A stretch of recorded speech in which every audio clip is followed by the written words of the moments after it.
If I'm trotting along and I want my horse to go to the walk, I'm going to think about having weak hands. So I'm not going to use my hands.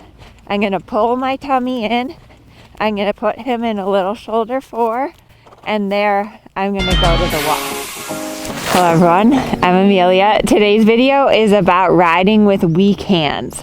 And I was reading an article the other day about Isabel Werth, and she was teaching some students and she was telling them to think about having weak hands when they're riding.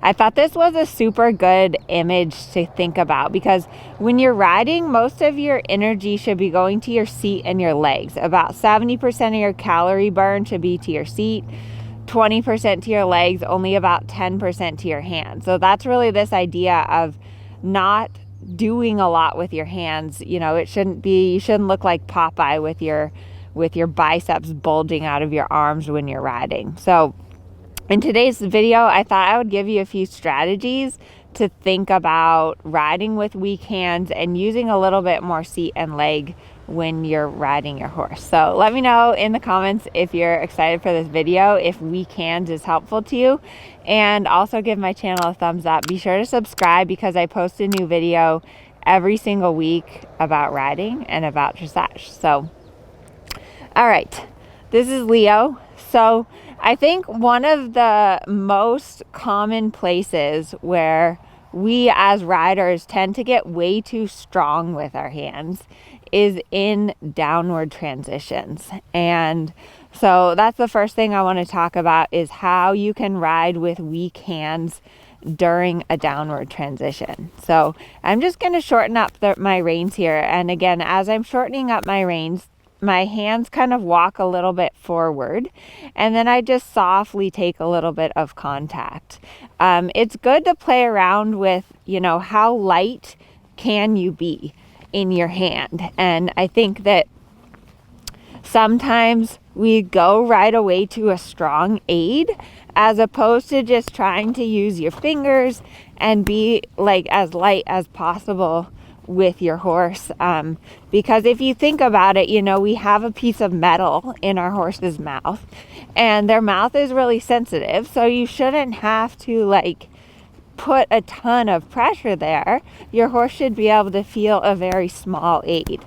So now for the downward transition, if I'm trotting along and I want my horse to go to the walk, I'm going to think about having weak hands. So I'm not going to use my hands.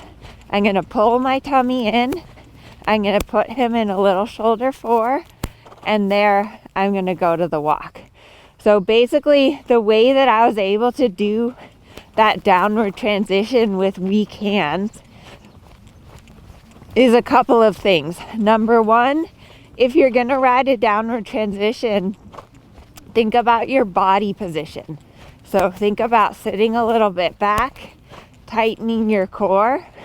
Good boy. The other thing for a downward transition is think about doing smaller, I guess you could say weaker half halts. So instead of just going along at the trot and then pulling really hard to get your horse to walk, you want to think about half halt, half halt, half halt, walk. Good boy. So maybe let it take a couple of steps. And then the third thing that you can do to help with your weak hands is to use your voice.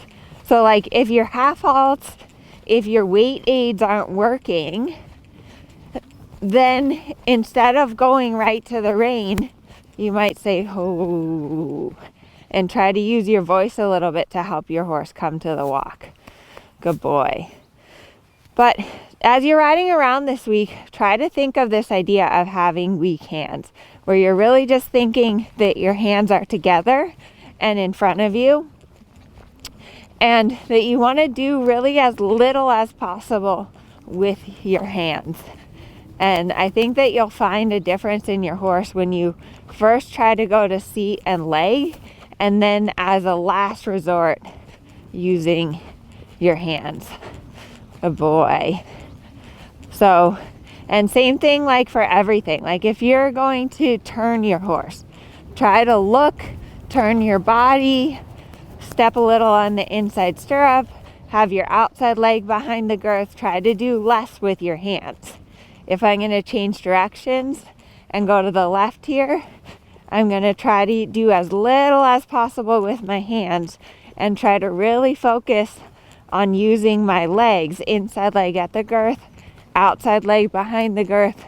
Try to get him to bend between my legs. There. Good boy.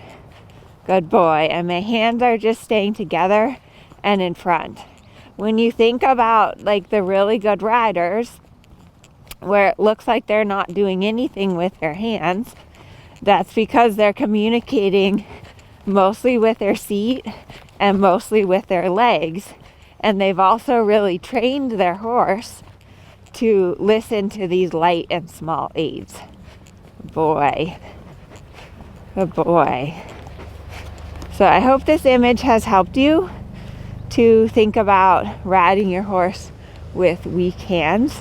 And let me know in the comments if you feel a difference when you think about this. Good boy, Leo.